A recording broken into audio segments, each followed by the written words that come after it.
total this cycle. So from waste, we can make another resource.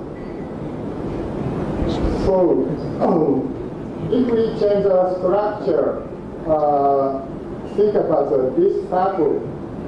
So major impact to the resource, we can use resource recycling, and financially operation cost reduction is possible, and ecologically reduce the burden of the environment, and we can increase our efficiency of the material cycling. So just briefly, I want to go through the Japanese system.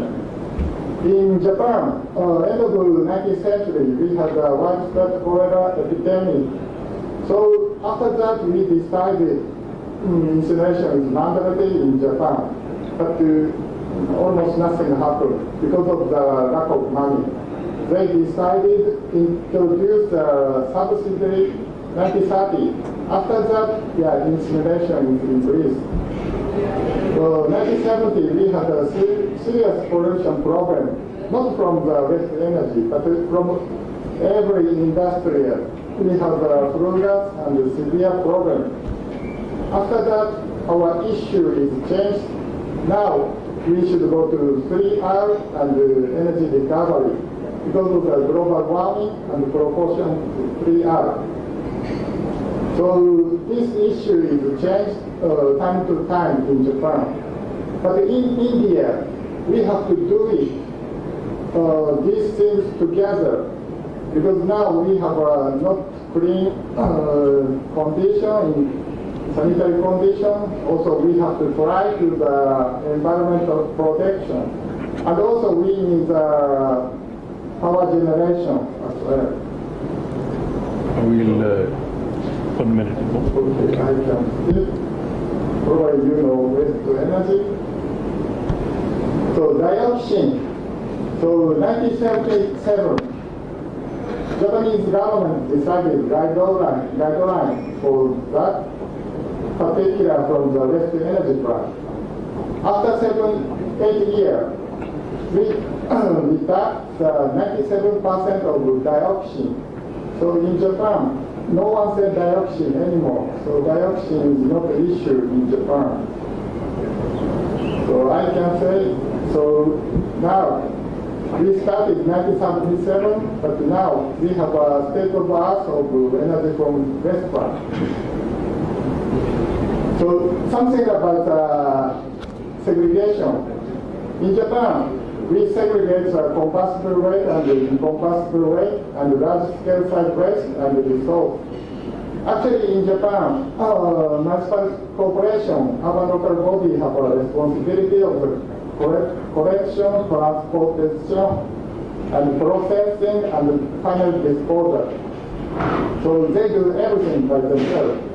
Only the source recycling part, some private company can do it. But this is a good thing because we think... Can we now 1 minute? Right, So we have now developed the Indian model for the waste energy, and we did 2 years activity for that. Finally, we found some difficulty in our plant. In Japan, we have a lot of subsidies. Because of that, we have a sustainability of the waste management system by waste energy. China, in their case, they have enough tipping fee. Because of that, the sustainability is good. Sri Lankan case, good tariff rate. So that is sustainable. In case of India, we have a PPP model, but no support from government, and negative or very small tipping fee, and very low tariff. This doesn't work at all. So something change should be required. One thing, if government or local urban body owns the energy from waste plant by themselves, it's good because they can get. I think we'll have to now end. Okay. Okay? So, Is that your last slide? yeah, next. This is the last slide. Okay. Okay. So, some change is required to the system. One is this kind of plant should be owned by a local body or higher tipping fee or higher tariff. Without something changed, nothing happened in Thank you. India. Thank you very much. Thank you. Thank you, Mr. Takanav. Now I'd request Mr. Rakesh Kumar Agrawal to come and take the stage, and we'll have 7 minutes, 5 to 7 minutes with you. Right. Thank you. Thank you. Thank you. Thank you.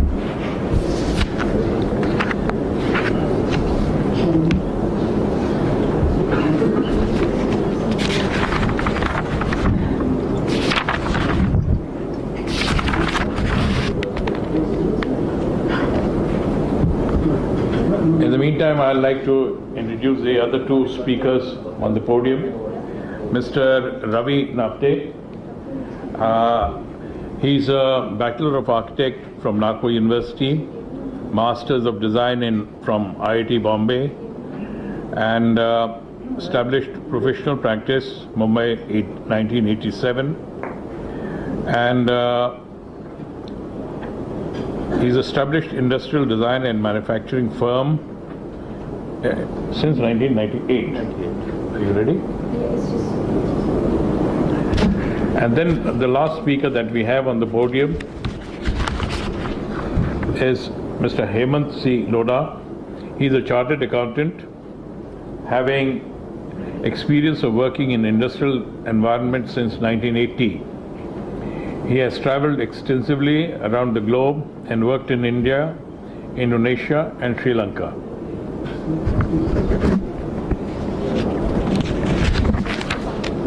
Thank you.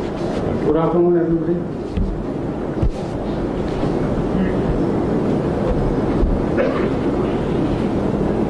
I think in India we are all very accustomed to, whenever we go to any city, small or big, this kind of a dump site. Not only when you enter the city, but even within the city, these are the very common things. Now I'm just showing that Okhla landfill site. That was one of such dump site, which is now converted into a waste to energy plant. Now all these landfills, actually where we are, Delhi, that is the kind of a scenario which is expected, that Delhi is sitting on a Kula bomb. How really we are going to get rid of this is one question for everybody. Now today the major solution to the MSW is the landfill. That is where I think more than 90% activities are there, and most of the landfills are not sanitary landfills or linear landfills. These are all normal dump sites where we all had the problems of methane, groundwater contamination, all kind of health hazards are there. But perhaps many times the neighbors are surrounding areas are happy with this, then science, engineered solution to this.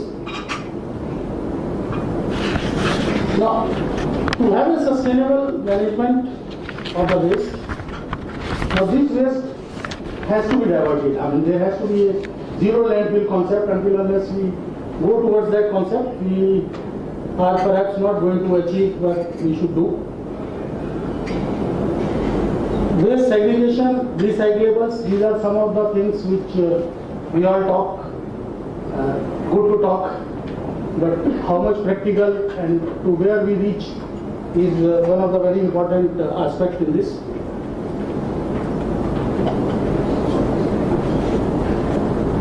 Now, even recyclables, when we talk, it is not that everything can be recycled. It is only a very small percentage which can be recycled.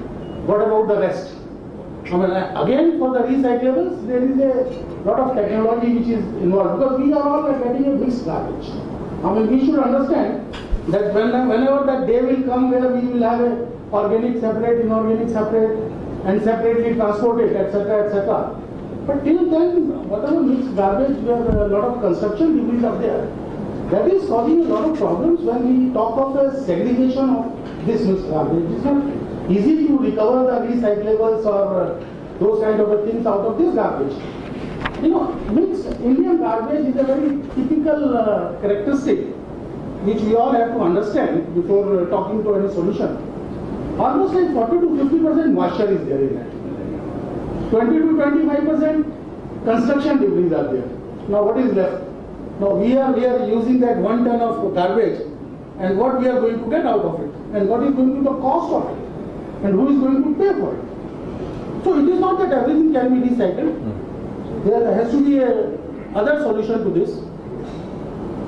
Now, waste to energy is, I think Mr. Makoto is from Japan. When he was talking, I think it is almost becoming mandatory in many of the countries where waste to energy has become is the only solution. I mean, they are all going to the zero landfill concept, and I think in many of the countries landfills have been banned. And though in India we have only the one plant operating at this point of a time, but in world, if you see, I think more than 1,000 such plants are there. Now, so I am talking on waste to energy. You know, that is where our strength goes, and what we feel is the real solution. So I will go a little bit on details of waste to energy plant also, because there are many misconceptions about this plant. You know, why those misconceptions and what are the solutions to that? I'll go for that. See, one of the waste to energy facility, one very important thing is very little land is required. There is no order, because the whole processing is within an enclosed building, and that enclosed building is under negative pressure. So whatever the order and everything is sucked. I mean, if outside our plant you stand, you don't get a smell. You know, I mean, that where we are processing almost 2,000 tons of garbage waste. Let me now start talking waste. 2,000 tons of waste per day.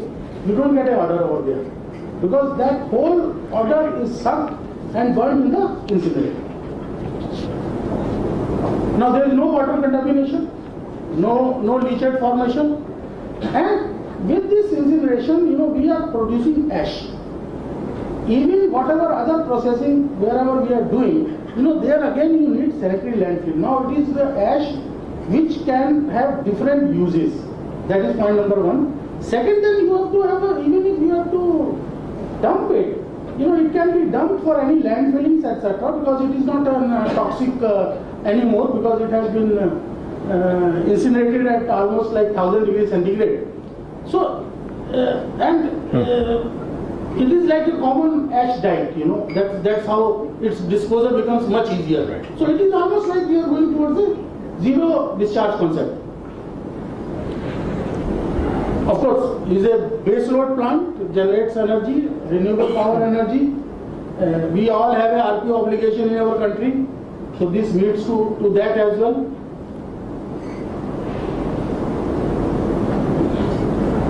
Now, you know, when in the morning, Additional Secretary MOA was discussing about the business model. See, ultimately, all said and done, we can talk everything, but is any proposal is financially workable?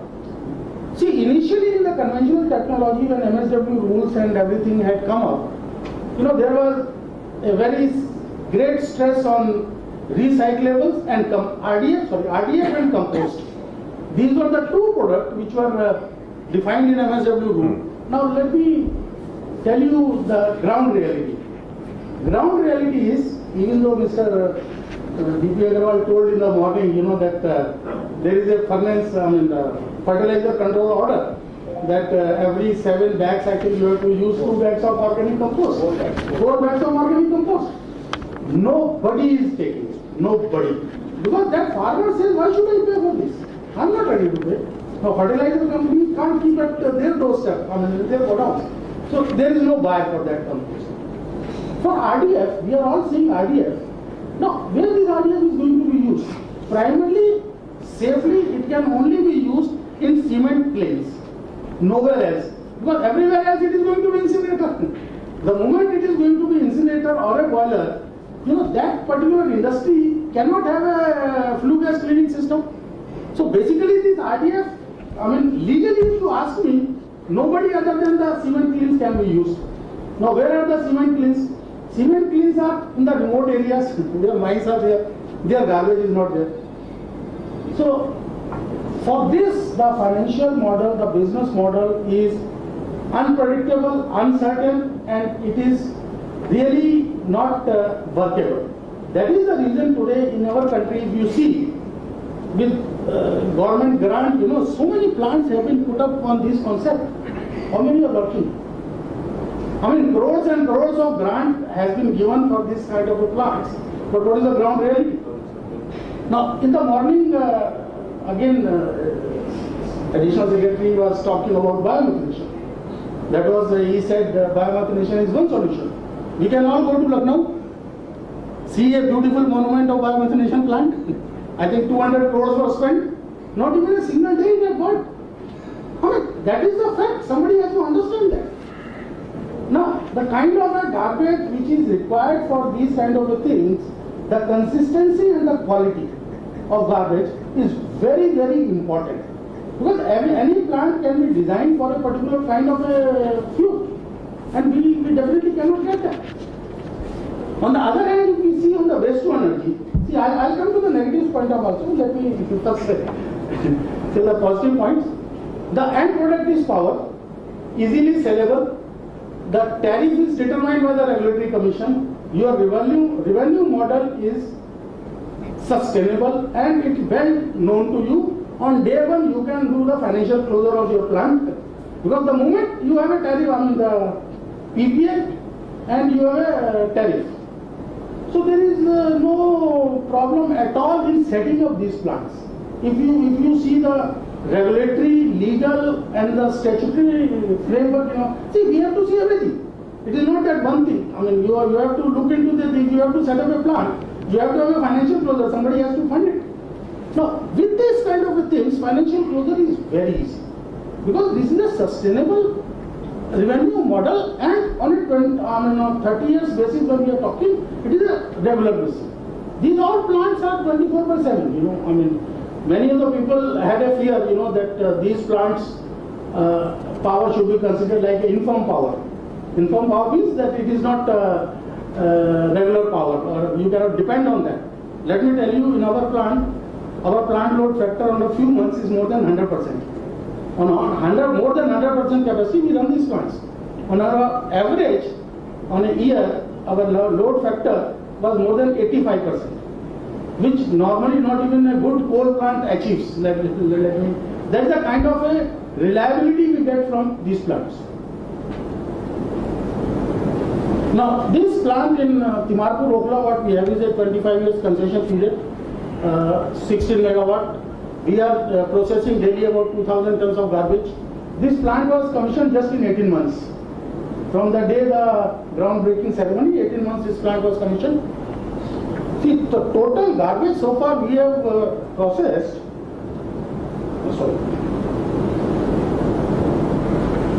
is more than 2 million tons. Now, just imagine if that garbage would have gone to a dump site, what would have been condition. This is a plant snapshot. I don't know whether we can leave little bit on this. I'll just come on this side. Sir, give me a little 2 minutes more. Okay, okay. You have 3 minutes. See here, as I was telling you, this is the pit where all the garbage comes. This pit is under negative pressure. From here, we are sucking this air, so the fresh air is coming in. So no order is going out. That is one of the very important part of this. This order is all, basically these are burned in the boiler. So this is a orderless plant. Now here, whatever garbage comes, that is first pre-processed. There is a pre-processing system. We have a segregation system.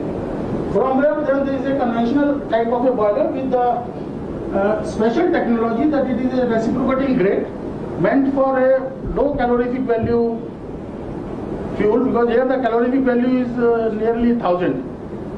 Moisture as high as 40-50%. So these are a special boiler. Then there is another special feature, this particular segment. This particular segment, here we don't recover any heat from the boiler.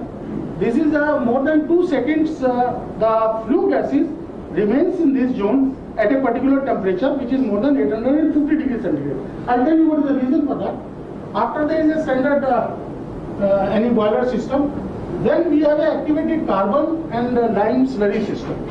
Now this is heart of the flue gas cleaning system, what was being talked in the morning, you know, that the flue gas cleaning system requires a lot of money and thing. That is, this is a part of that, where we scrub these gases with the activated carbon and lime, so that whatever dioxin fumes are left out, they get absorbed in this section. Then is the back filter house, and after that we achieve a particular level of particulate matter emission levels, and we are supposed to get certain emission levels. And today we are meeting almost all the emission levels which are being prescribed by the ministry. Now, dioxin fumes is one of the, these are just a few things which I told, the segregation, RCC enclosed pit, negative pressure, leachate collection at the bottom, combustion technology, you know, the preheating chamber where we heat the wet garbage basically to dry it, NOx control. There is no NOx formation because as we maintain the temperature less than 1000 degrees centigrade. Now dioxin fumes, this is one of the major issues, and it is a toxic gas, no doubt about this.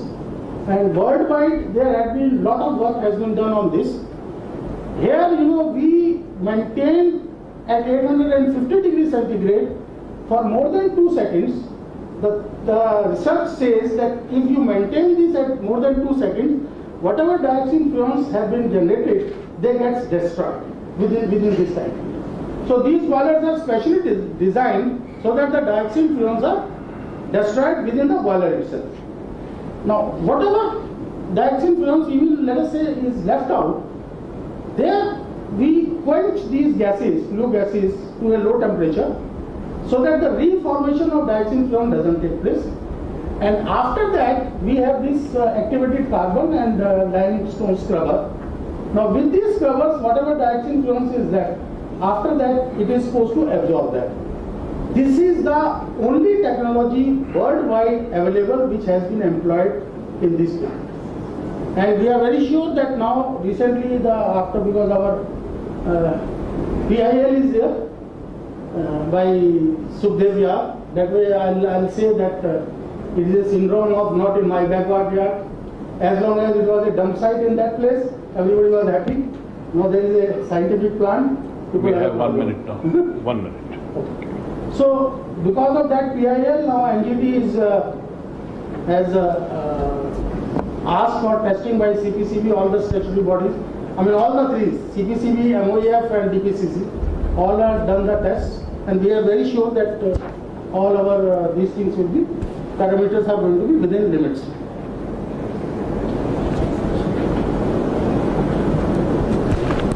Now particulate matters, SPM, that is one of the another emission parameters. We are very well within limits as far as those things are concerned. Now, as I was telling you, almost more than 1000 such plants are there worldwide without any issue. So these are some of the beautiful plants which are part of the city. You know, these are part of the city, and nobody has any complaint on that. This is about the Okhla plant, what we have: segregation system, control room, boiler, lot of school. You know, we have a lot of education programs where from schools and other institutions we call. They visit our plant and see and get educated on that. Thank you. Any questions on that? Thank you. We'll take the questions later on. Let us first go through the... So the next speaker we have is Mr. Rafi Napade, Director of Hari Bari Recyclable Private Limited.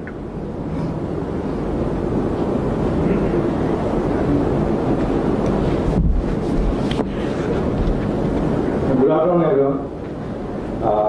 This is basically a slightly different presentation from the point of view that this has been researched out indigenously for a situation like what we have. Everyone have realized that Indian situation is slightly different than the global, where all the waste is segregated, nicely packed, dispatched, transported, and not many issues are different than our own situation.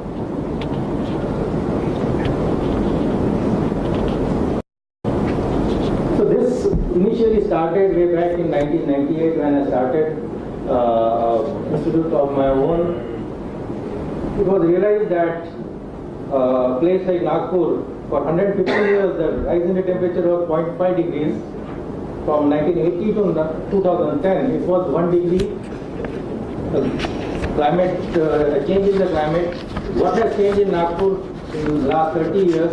There was nothing major but only the waste accumulation and waste handling. So this was identified as one of the major factors that contributes to climate change. And research further on it, then what are the ways to dispose, what are the ways to handle, what are the ways and what are the issues to cope up with this problem. The issue which was identified was either there is a collection system, then there is no transportation. If the transportation is there, then there is no disposal. And if the disposal is there, then there is a consumer or the household or the citizen awareness required, which is lacking. So it needs a holistic and a complete approach to roll this, to keep this wheel rolling. So we have identified that the way to, the approach to this should be a vision which should be 100%. The raw material availability is there, which is also there 100%. The technology is not there. In the pricing, whatever the prices you want to sell, the output or the material you buy, that is available. Research, particularly the correct way and the right way to dispose the waste in quantity and also not in quantity. So this works out to be a wheel which is having two cutout sectors whereby the wheel is not rotating. And this is exactly the issue that we are trying to address through research as well as the holistic development.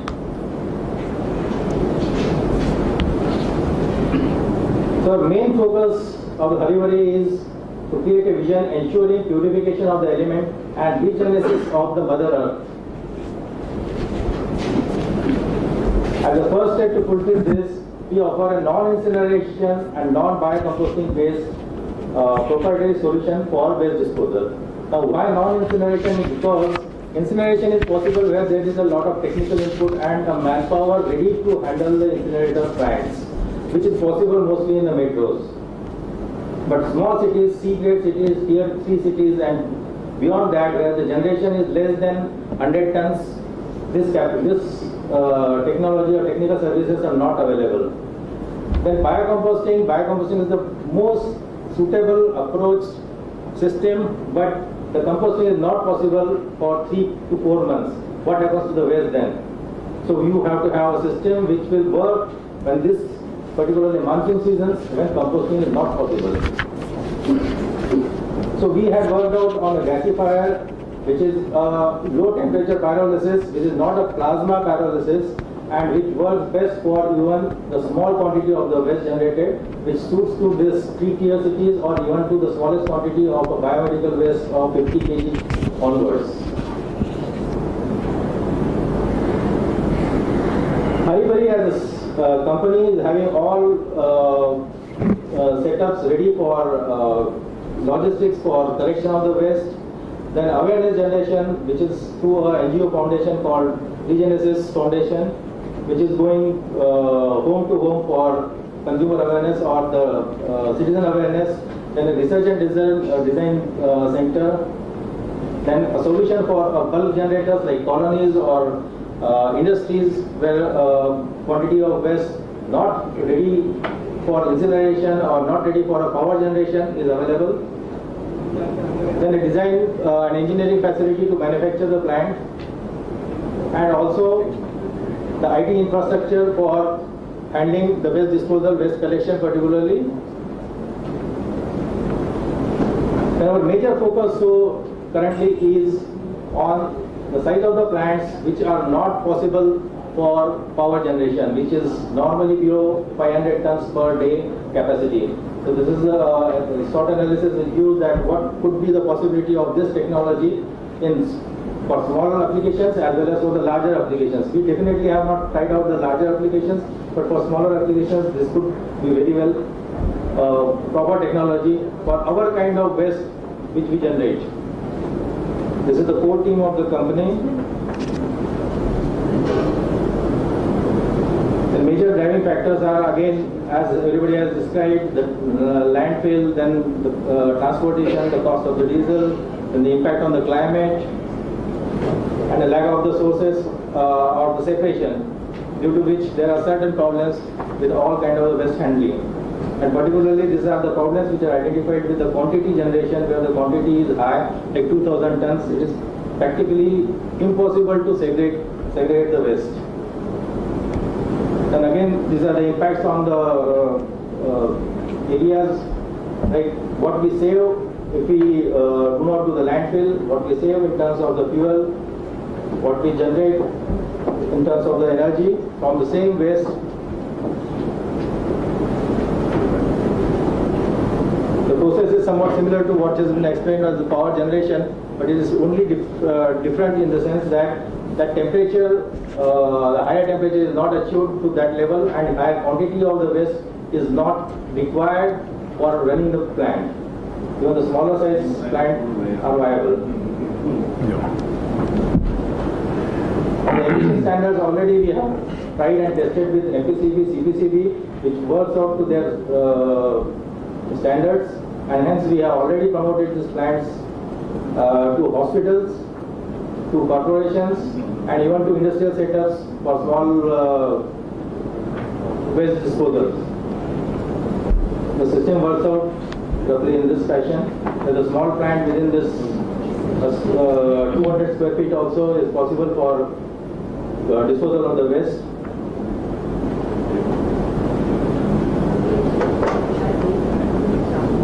And these are some of the output which have been tested already for all three applications, like colony waste, municipal waste, as well as the biomedical waste, where the output meets the CPCB standards.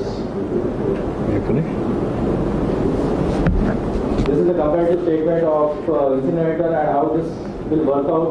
Definitely, there is no comparison because incinerators are for the higher capacities, composting again for higher capacities, but there are logical difficulties in composting. These are certifications already received to 3 states, particularly Goa and Uttar Pradesh for Pollution Control Board. And these are the plants that we are already into, already proposed, and in making within a short time of 6 to 7 months we will have this plant operative also. Is that all? Yes. Yeah, final? That's it. Thank you. Thank you. Thank you very much. We have the last speaker from this session, Mr. Lodha, MD, SMS Avecor.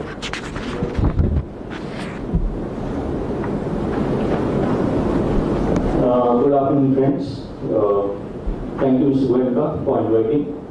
And we have a very strict moderator. He is very good in reducing waste as well as time. I was given 10 minutes, he reduced 7 minutes. It's okay. I will stick to my subject.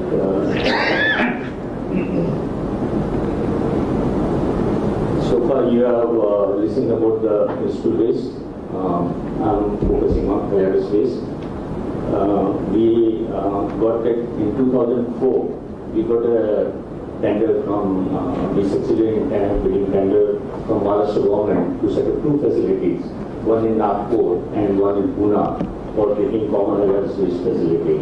And at that time, it was a question before us whether we should go for a incinerator, which is worldwide operationals, or some new technology. And then myself and my chairman visited Japan, China, Germany, and USA. And we found that plasma is one of the very good technology, though it was not required by the tender condition that we go for plasma, which is more costly as a capital cost. But we thought that in coming 20 years' time, which is our period, for BOT period, the Pollution Control Board, MOF, and all will be more stringent, and at that time we should be able to meet the requirement. So, in spite of negative financial burdens, we selected plasma technology, which is the Westinghouse technology from USA, and one of the best plasma technologies in the world. They use for the, say, NASA and big steel plants and all. I'm proud to say that ours is the only plant in the world which is using plasma for dialysis. There are few plants of plasma which is using for industrial waste in Japan and China, but hazardous waste we are the only plant, and situated working in Pune. Nagpur plant we had to close now because lack of the waste, but Pune is a big industrial area, so we are receiving the other waste and we are running the plant successfully since the last 6-7 years. That is also waste to energy plant, but in my opinion, it is a myth to call it waste to energy plant. Our most important task is to dispose the waste in a scientific way. Hazardous waste is more difficult than the municipal waste. I'll just take you directly, so to save the time. These all are data are already available on websites and all. The important here is what is the little bit I will tell you about the plasma. In plasma there are plasma torches from all four sides of the say reactor, and the tip of the torch, the temperature goes as high as 5000 degrees centigrade. We are talking about say 1000 degrees or 1200 degrees centigrade. But at the tip of the torch, the flame, the temperature goes as high as 5000 degrees centigrade. So that destroys all kind of waste, and it gets converted into say gases. So we basically there are a lot of say comparison between plasma and conventional incineration, but there are two important things. When you burn the waste, there are two things. One, you will get the emission, and another is the ash or the inert. Now, in case of emission, the major concern is dioxin furan, which everyone has talked about. But in case of plasma, we have got say tested from all the laboratories. We do not get any sort of dioxin furan, and so that is one of the major advantages in plasma. And another is the inert which we get out of.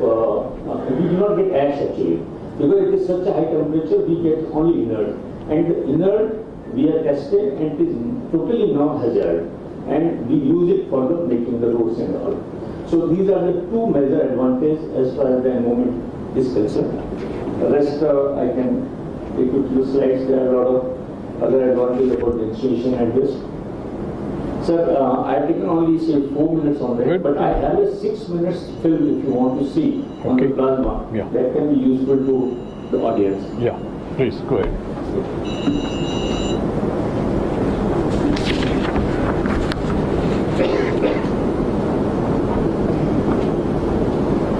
I will just show you.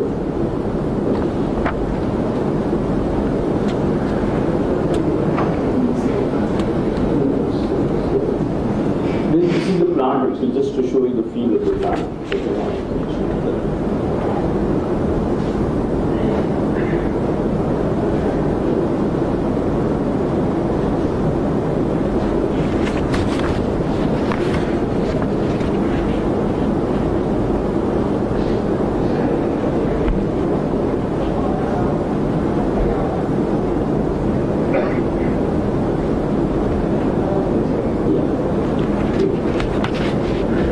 Okay, while we are grappling with technology, I'll make an announcement that after this session and before going for lunch, Mr. Santosh Goenka, who is the chairman of Better India Foundation, will felicitate all the speakers and moderators who have already taken part.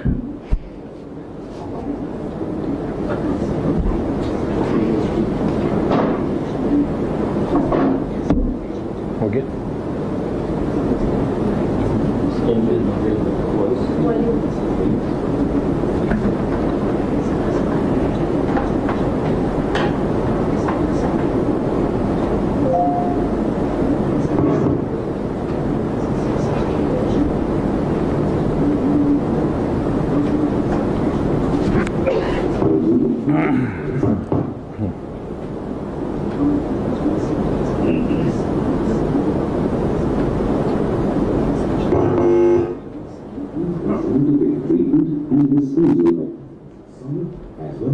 Where is this?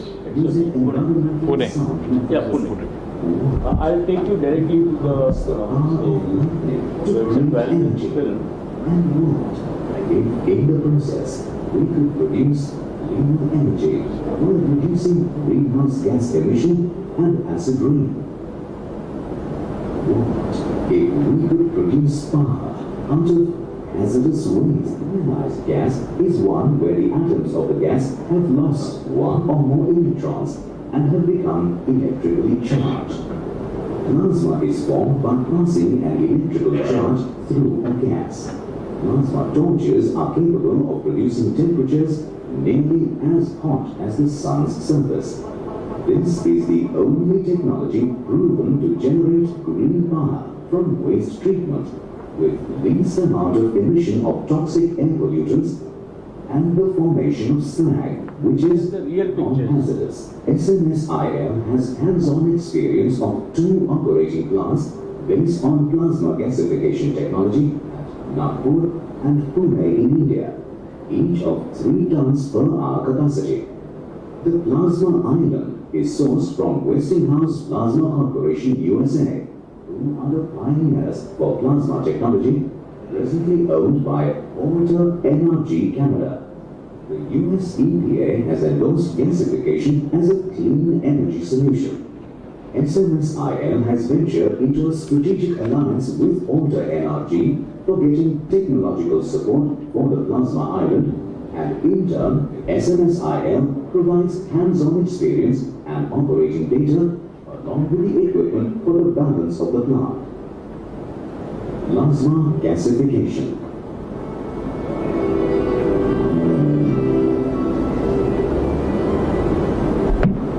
SMSIL sites, being common facilities, get carbon-rich waste from waste-generating industries.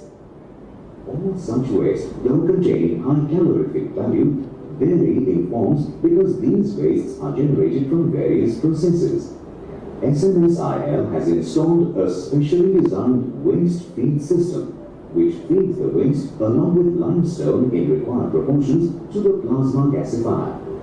The waste feed system can be maneuvered by varying the cycle time and handling capacity. The feedstocks are gasified in the plasma gasifier using intense heat, breaking them down to their basic elements, which in turn react to form energy-rich syngas. Plasma gasification is the next generation of gasification because it can turn any carbon-containing feedstock into syngas using high temperature.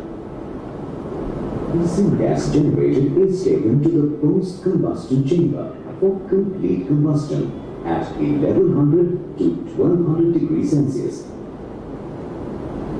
All the waste invariably contains inorganic materials which get converted into complex silicate compounds in the gasifier and are removed as molten vitrified slag, which is then quenched by a continuous water flow.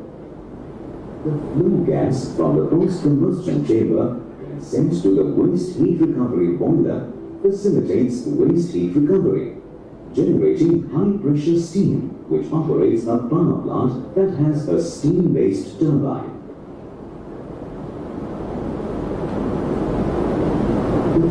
gas after heat recovery in the waste heat recovery boiler is further treated in the air pollution control system, which has elaborate arrangements for cooling and multi-stage scrubbing to remove acidic gases.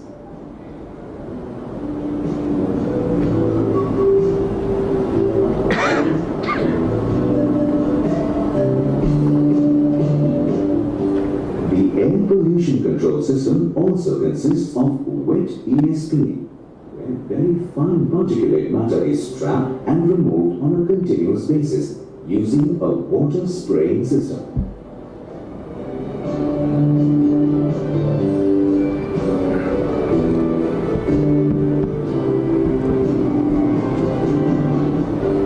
The clean and cooled flue gas is driven out by ID fans through a 45-meter height stack.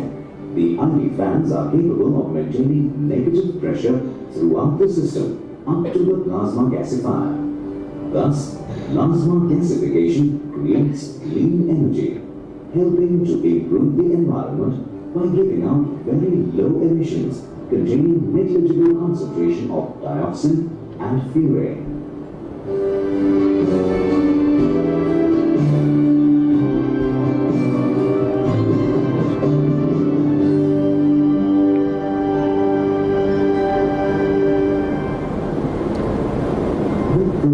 Process of gasification.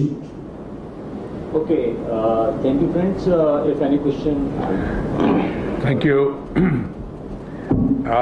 Very quickly, any questions, clarification? Yes? Somebody? And please introduce yourself, and you're directing your question to whom?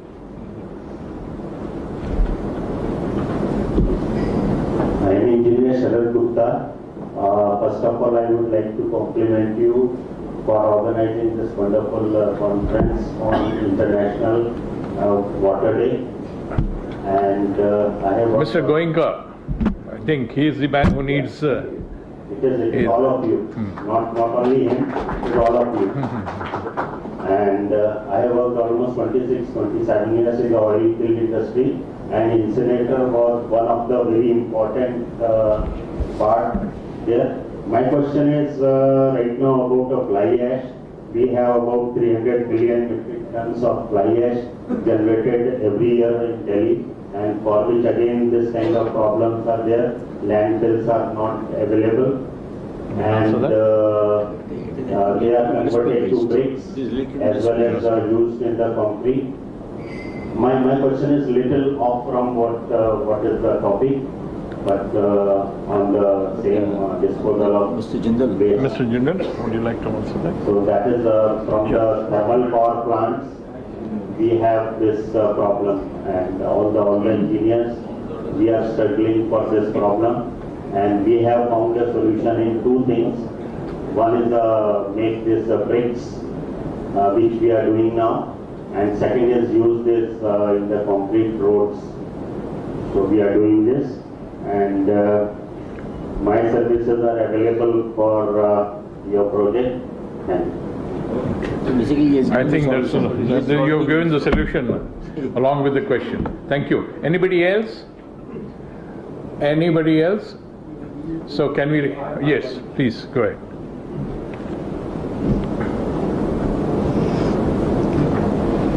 Yeah, good afternoon. I am Deepak Agarwal, Managing Director, A2Z Infrastructure. My question to Mr. Makoto Takuno is what is the cost of the technology for waste energy per megawatt?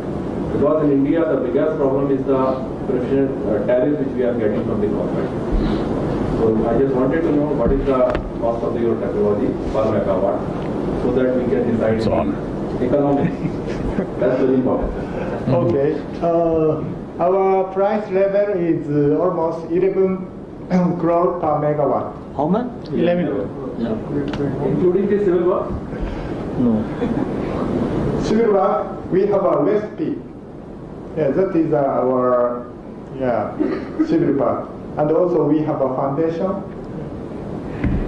including the every civil work as well. So if I want to set up a plant for 5 megawatt, I have to spend around 55 crore rupees. Oh, yeah, you can say so. But now, unfortunately, we have only 2 standards plant. Yeah. Because in India, we have to reduce as much as possible our price. So we are using 2 standards plant. One is 580 ton per day, and another one is 600 ton per day. So nowadays, we can offer only the 2. One is 80 megawatt plant, and another one is almost 12 megawatt plant. That is only our standard. Thank you. Yeah, can I have that? Anybody else? Last question. We're running out of time. Okay, now we come to the next part of the program. Hi, good afternoon. I'm Rahul Chabra from Kuttan Bio. My question to Mr. Rakesh is, sir, what's the kind of operations cost in the plant, and are you in the green or the red zone? And For the O&M cost? yeah, O&M cost, and what's the per ton of cost for operation of the plant? See, operation cost for these plants are like any other thermal plant. There is nothing extraordinary different, except that for the flue gas cleaning system, we have to add the activated carbon, which is a little costlier. That's the only additional cost. Otherwise, the standard 4 to 5% of capex, what is normally allowed for a coal plant, we are able to do within that. So O&M cost is not an issue here. In such plants, capex is the major issue. See, the problem is the initial investment is so high in these plants that the tariff which is available, I mean, what is the question of Mr. Agarwal? That the tariff which is available from the regulatory commission is not sustainable for that kind of a capex. That is where the problem starts.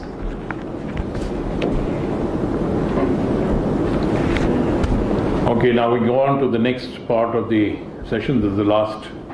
I request Mr. Santosh Goenka to come on the and give away the, I think some token to all the speakers, one by one, starting with Mr. Takanau. Mr. Takanau. आप ऊपर आ जाएंगे? हाँ, आप ऊपर आ जाएंगे.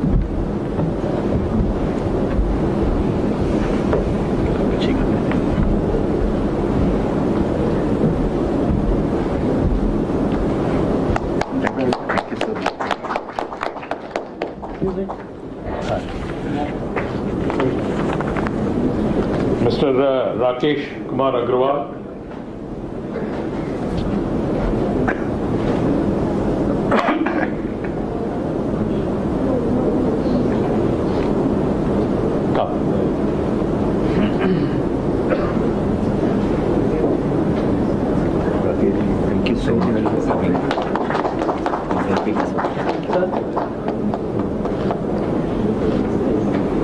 Mr. Ravi Navte, please.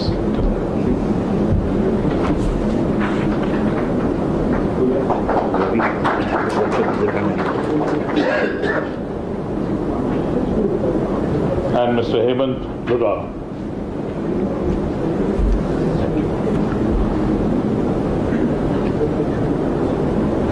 Thank you. I will be here.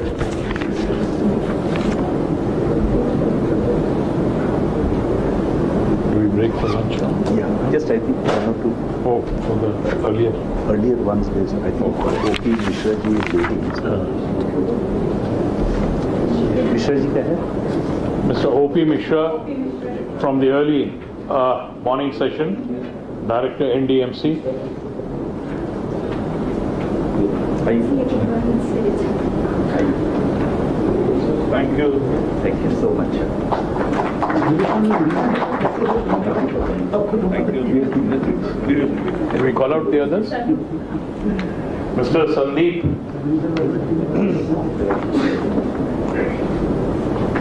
Thank you for meeting me.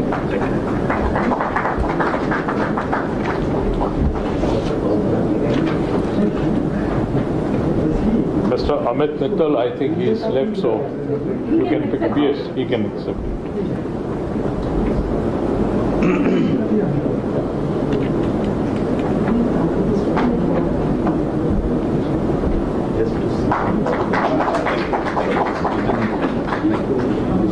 Mrs. Ratna Jain, I think.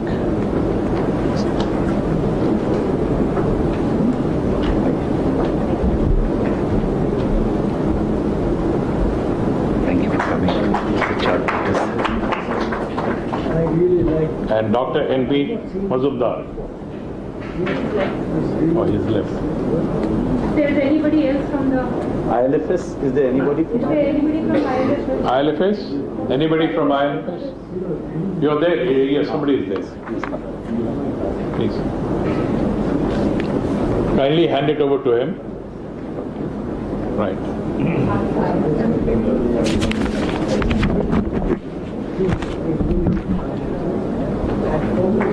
Just give my regards.